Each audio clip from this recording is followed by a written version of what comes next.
Salam sejahtera bagi kita semua, Bapak Ibu Saudara yang kekasih di dalam Tuhan Yesus Kristus. Kita kembali berjumpa di dalam ibadah rumah tangga kita, ibadah rumah tangga Jemaat Pok Hosana Cililitan.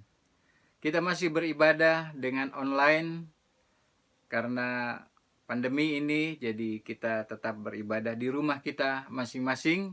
Namun kiranya tidak mengurangi gairah kita untuk tetap beribadah kepada Tuhan, meskipun kita beribadah melalui fasilitas online.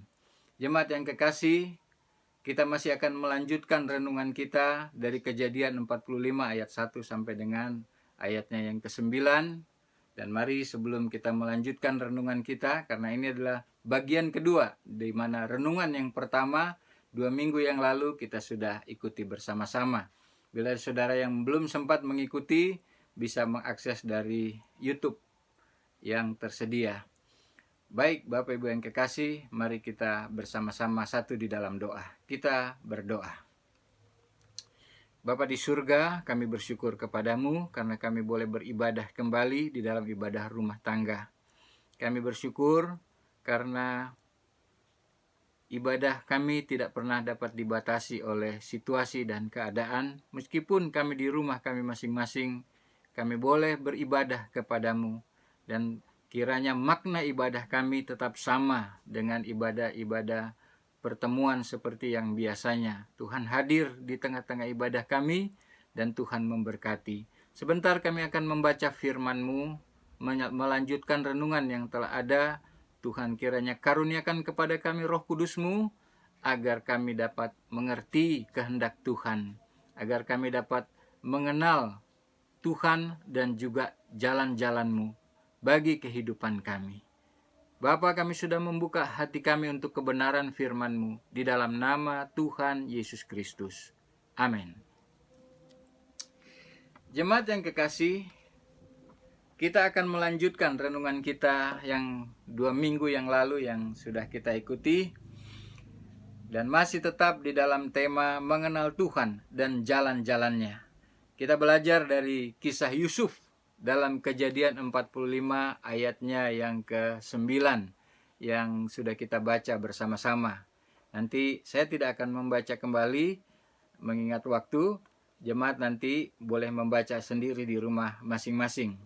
Bahwa Yusuf telah melihat satu gambar yang besar yang Tuhan kerjakan di dalam kehidupannya, di dalam kehidupan keluarganya. Nah, saudaraku yang kekasih, memang saudaraku yang kekasih, Tuhan mengizinkan situasi-situasi yang keadaan yang terjadi di dalam kehidupan Yusuf, di dalam kehidupan umatnya, untuk saudaraku yang kekasih, untuk satu kebaikan. Karena Tuhan mau umatnya mengenal Dia dan juga mengenal jalan-jalannya. Tuhan mau tahu apa yang ada di dalam hati kita. Bahwa Tuhan memiliki tujuan bagi kehidupan kita. Ada tujuan ilahi dalam kehidupan kita. Kita tidak asal hidup di dalam dunia ini. Ada hal-hal yang Tuhan mau kerjakan lewat kehidupan kita. Dan untuk itu saya akan menambah pembacaan kita di dalam renungan ini dengan saya mengambil satu bacaan dari Ulangan pasalnya yang ke-8.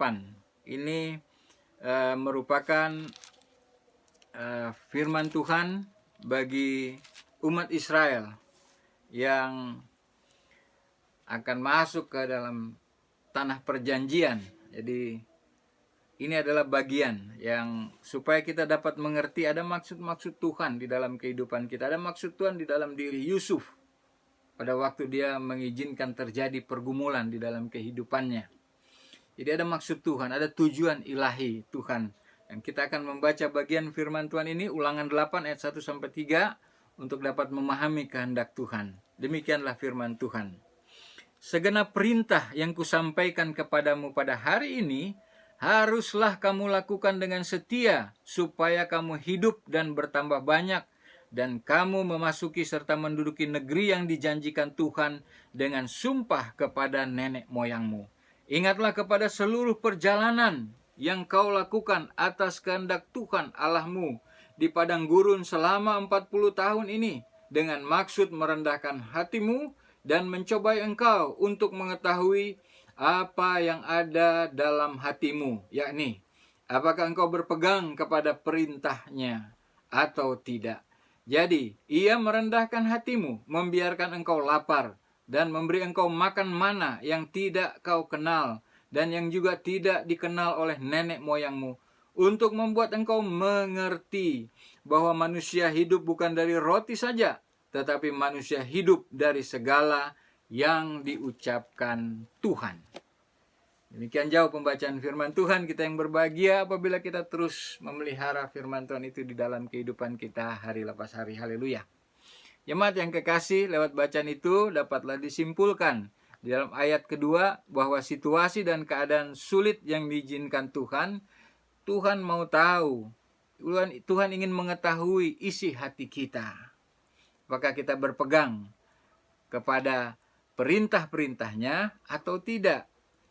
Di bagian ayat yang ketiga kita juga mengerti bahwa untuk membuat kita mengerti, ya dikatakan demikian, untuk membuat engkau mengerti, ya, situasi dan keadaan sulit membuat kita bisa dapat mengerti bahwa di ayat yang ketiga bahwa manusia tidak hidup dari roti saja, tetapi manusia hidup dari firman Tuhan.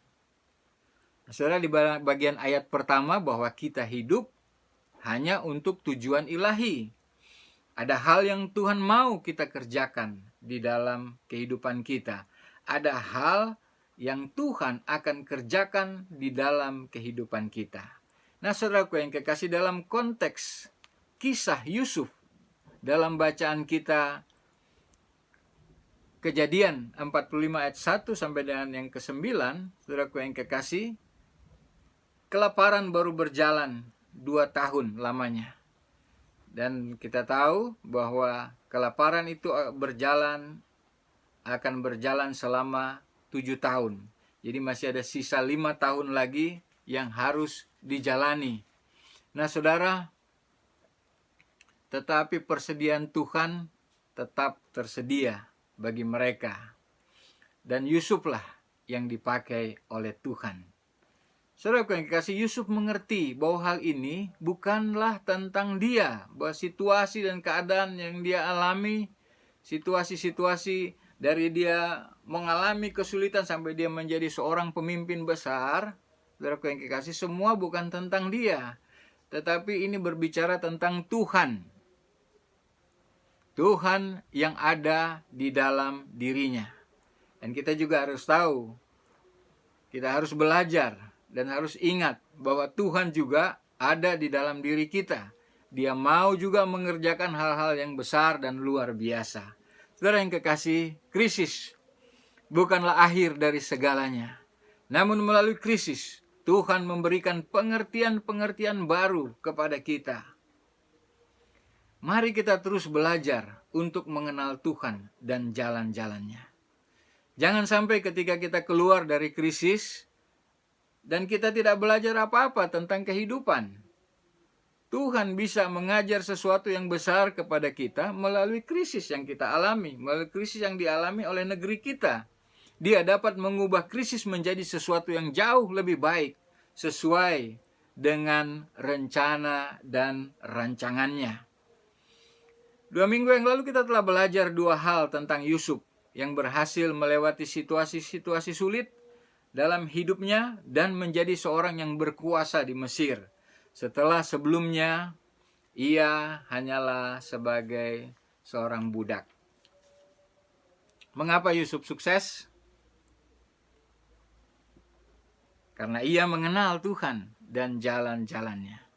Terhadap situasi dan keadaan yang Yusuf alami, saya akan mengingatkan kita kembali ada 2 hal.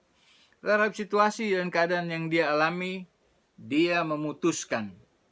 Yang pertama, dia tidak mau pahit terhadap saudara-saudaranya. Itu keputusan, saudara. Keputusan untuk tidak pahit terhadap saudara-saudaranya. Kenapa? Karena ia kenal siapa Tuhan bagi kehidupannya. Ingat, kepahitan memberi kesempatan kepada kerajaan kegelapan untuk menghancurkan kehidupan seseorang. Karena itu, mari kita memutuskan juga untuk tidak pahit dengan situasi dan keadaan yang kita alami. Yang kedua, kita belajar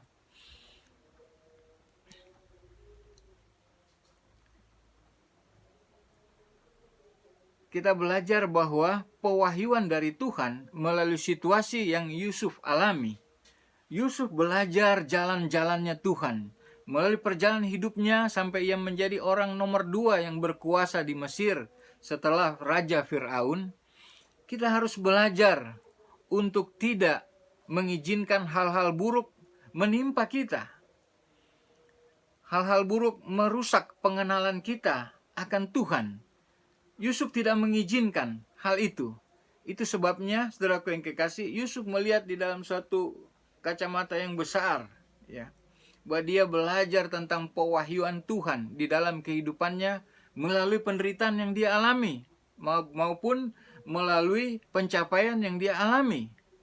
Bahwa apa yang terjadi pada kita, saudaraku yang kekasih, tidak lebih penting dengan apa yang terjadi di dalam kita.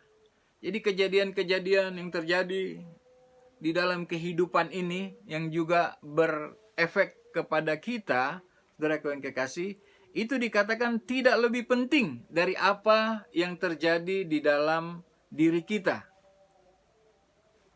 Yang paling penting dalam situasi itu sulit sekalipun, marilah kita belajar untuk membuka hati kepada Tuhan, untuk melihat pernyataan-pernyataan Tuhan, dan juga belajar tentang pengertian dan hikmat Tuhan. Justru di dalam keadaan situasi yang sulit seperti yang kita alami karena pandemi COVID-19 ini, saudaraku yang kekasih, kita masih bisa belajar tentang pernyataan-pernyataan Tuhan. Dan juga kita bisa belajar tentang pengertian dan hikmat Tuhan. Itu lebih baik daripada kita hanyut oleh situasi yang ada di luar sana. Yang paling penting adalah respon dari diri kita. Karena pewahyuan Tuhan akan berbicara kepada kita apabila kita tetap selalu menjaga hati kita untuk melekat kepadanya. Nah, saudara, sekarang kita akan belajar 2 hal lagi. Yang ketiga dan keempat dari peristiwa yang Yusuf alami. Terhadap situasi dan keadaan yang dialami oleh Yusuf, ia memutuskan yang ketiga adalah untuk berdamai dengan saudara-saudaranya. Rekonsiliasi dengan saudara-saudaranya. Terhadap saudara-saudaranya, Yusuf mau melepaskan pengampunan. Mereka yang menganiaya dia, mereka diampuni oleh Yusuf. Mereka dimaafkan oleh Yusuf. Dalam Kejadian 45 ayat 4, Yusuf memanggil saudara-saudaranya. Padahal seharusnya dia dendam sekali, tetapi dia tidak mau mengambil hal itu. Dia mengambil keputusan untuk berdamai dengan saudara-saudaranya. Yusuf memanggil saudara-saudara dalam ayat 4. Mari dekat-dekat. Ya, saudara, kita ingat ya. Padahal mereka berusaha menjauhkan Yusuf dari keluarga. Mereka membuang Yusuf. Tetapi sekarang Yusuf tidak membuang mereka, malah Yusuf memanggil mereka, mari dekat-dekat dengan aku. Mereka memasukkan Yusuf ke dalam sumur, saudaraku yang kekasih, dalam sumur kering. Ya, saudara, dia sendirian di sana, kedinginan, berteriak tidak ada yang menanggapi. Nah, sekarang begitu dia berjumpa dengan saudara-saudaranya yang sedang kesusahan, dia mengambil keputusan untuk menghibur mereka. Luar biasa, saudaraku yang kekasih.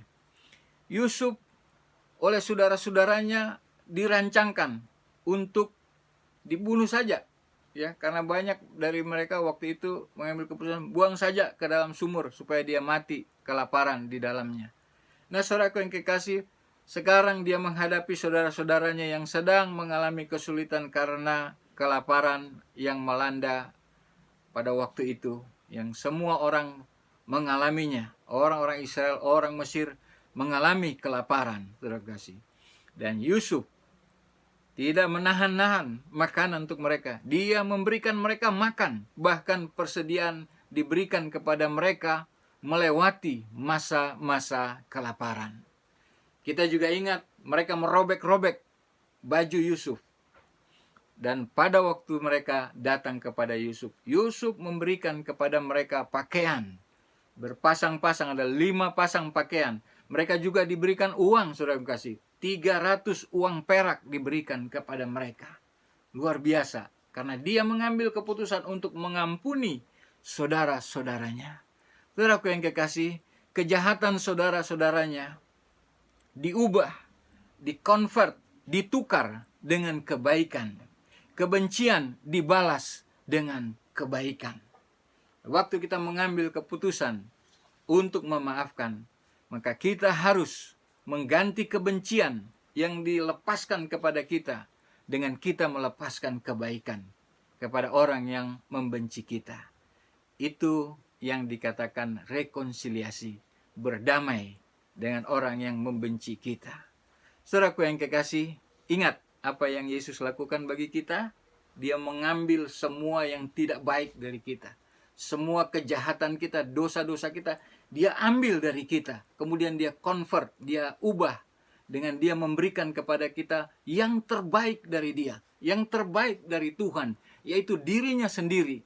Dia korbankan supaya kita mendapatkan yang terbaik. Yaitu keselamatan dari Tuhan. Saudaraku yang kekasih, mari kita belajar di dalam kehidupan ini untuk melawan kejahatan dengan kebaikan, untuk melawan kutuk dengan menjadi berkat. Kiranya saudaraku yang kekasih, kita belajar dari hal-hal seperti ini. Dengan hal-hal yang kecil kita mengampuni, saudara yang kasih, menjadikan pengampunan itu sebagai budaya di dalam kehidupan kita. Nah saudara, mari kita belajar tentang pengampunan, sebab yang paling penting bukan situasi atau keadaannya, tetapi yang paling penting adalah kehidupan kita. Dengan melepaskan pengampunan, kita akan keluar sebagai orang yang teruji. Dengan melepaskan pengampunan, kita akan keluar sebagai orang yang dimurnikan oleh Tuhan. Orang yang sulit mengampuni akan sulit meninggalkan masa lalunya. Kita harus mengubah segala sesuatu yang tidak baik di dalam kehidupan kita menjadi sesuatu yang baik. Evil thing for good thing. Evil situation become good situation. Crisis situation become fruitful situation. Luar biasa kalau terjadi rekonsiliasi. Segala sesuatu yang tidak baik menjadi baik. Sekarang kita belajar yang keempat.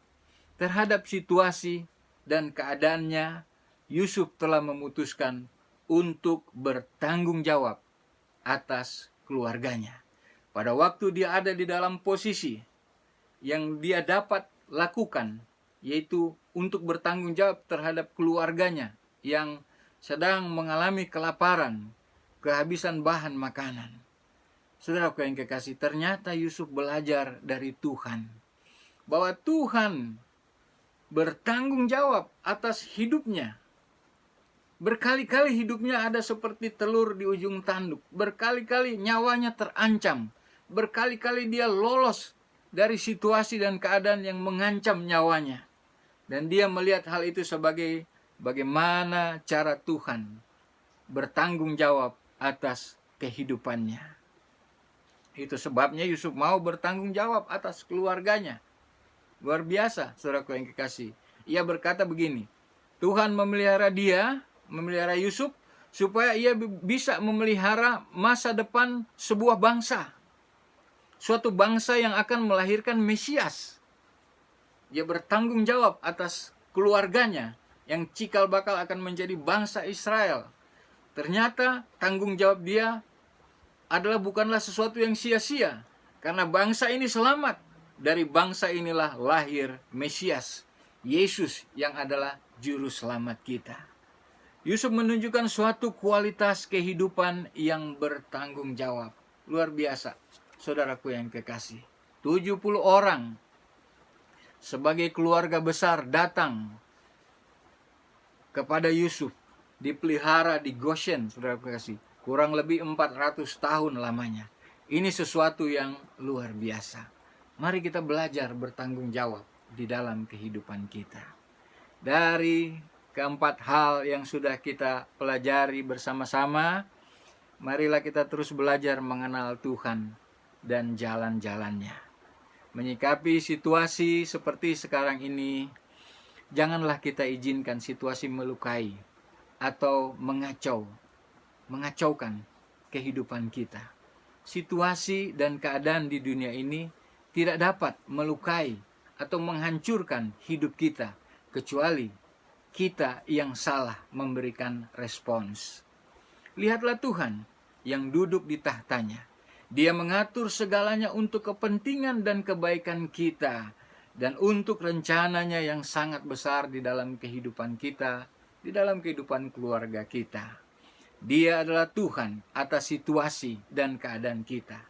Janganlah kita marah-marah, janganlah kita kecewa atau pahit melihat situasi dan keadaan kita yang kita alami. Mungkin kita sedang mengalami krisis di dalam kehidupan kita. Tuhan dapat mengubah semua krisis menjadi berkat yang penuh, menjadi kemenangan yang luar biasa. Saudaraku yang kekasih, kita belajar 4 hal, saudara. Mari kita terus mengenal Tuhan dan jalan-jalan yang terus belajar firman Tuhan, terus belajar. Situasi apapun tidak membuat kita kendor untuk belajar firman Tuhan, supaya pewahyuan Tuhan terjadi di dalam kehidupan kita. Kita tidak boleh pahit terhadap situasi dan keadaan apapun. Kita juga tidak boleh, saudara, memendam atau menyimpan kebencian, menyimpan sakit hati. Tapi kita harus berdamai dengan orang-orang yang menyakiti kita atau dengan situasi dan keadaan, bahkan berdamai dengan diri kita sendiri, supaya rencana Tuhan tidak gagal di dalam kehidupan kita. Dan mari kita belajar bertanggung jawab, karena kita sebagai manusia, sebagai anak Tuhan, kita memiliki tanggung jawab. Mungkin tanggung jawab itu kecil, kita harus setia, karena pelan-pelan Tuhan akan memberikan tanggung jawab yang besar dengan berkat-berkat yang besar pula. Kiranya firman Tuhan ini boleh memberkati kita semua. Puji Tuhan. Saudara, saya berdoa supaya Bapak Ibu Saudara sekalian jemaat POK Hosana, saudara-saudara yang menyaksikan video ini, menjadi orang-orang yang diberkati oleh Tuhan. Orang-orang yang kuat menghadapi situasi dan keadaan sulit saat ini dengan terus mengandalkan Tuhan. Kenallah Tuhan dan jalan-jalannya, maka saudara akan melihat pekerjaan Tuhan yang luar biasa. Haleluya. Amin. Mari kita berdoa. Bapa di surga, terima kasih untuk kebenaran firman-Mu. Hamba-Mu yang menyampaikan ini sangatlah terbatas. Kiranya Roh Kudus yang akan menerjemahkan lebih jauh lagi di dalam hati kami masing-masing, di dalam kehidupan kami masing-masing. Dan Roh Kudus yang menjadi pendorong, yang memberikan kepada kami kekuatan untuk melakukannya di dalam kehidupan kami hari lepas hari. Berkati umat-Mu, Jemaat POK Hosana Cililitan, serta saudara-saudara yang menyaksikan acara ini. Biarlah Tuhan, kami terus taat kepadamu, setia kepadamu, selalu mengenal Engkau, dengan kami tekun belajar dari firman-Mu, maka jalan-jalan akan terbuka bagi kami. Terima kasih Bapa dalam surga. Berkati Jemaat POK Hosana Cililitan, bila ada yang saat ini sedang mengalami kesulitan, mengalami pergumulan, Tuhan Engkaulah jawaban atas segala pergumulan, jalan keluar atas segala masalah yang dialami, dan jemaat-Mu tetap terpelihara dengan baik, tetap tergembalakan dengan baik. Bapa dalam surga, berkatilah jemaat-Mu yang saat ini sedang bersuka cita dalam ulang tahun mereka, ulang tahun kelahiran ataupun ulang tahun perkawinan. Tuhan yang akan menjadi terus pendorong bagi umat-Mu untuk selalu bersyukur kepadamu atas kehidupan yang terus Tuhan karuniakan, mengisinya dengan hal-hal yang baik untuk kemuliaan bagi nama Tuhan. Usaha, bisnis, pekerjaan umat-Mu Tuhan berkati. Bahkan apa yang mereka persembahkan kepadamu, Tuhan juga kuduskan untuk dipakai di tengah-tengah pelayanan jemaat-Mu, khususnya gereja kami yang sedang dalam pembangunan di tahap yang kedua. Tuhan memberkati agar pembangunan dapat selesai secepatnya Tuhan, supaya semua ruangan-ruangan dapat dipergunakan secara maksimal untuk hormat dan kemuliaan bagi nama-Mu. Kami berdoa untuk bangsa dan negara kami, berkati Tuhan. Berkati pemerintahan kami yang tertinggi sampai yang terendah ke pelosok-pelosok, ke desa-desa. Tuhan memberkati. Pembangunan yang sedang berlangsung Tuhan berkati. Saat ini negeri kami Tuhan sedang mengalami pergumulan akibat dari pandemi.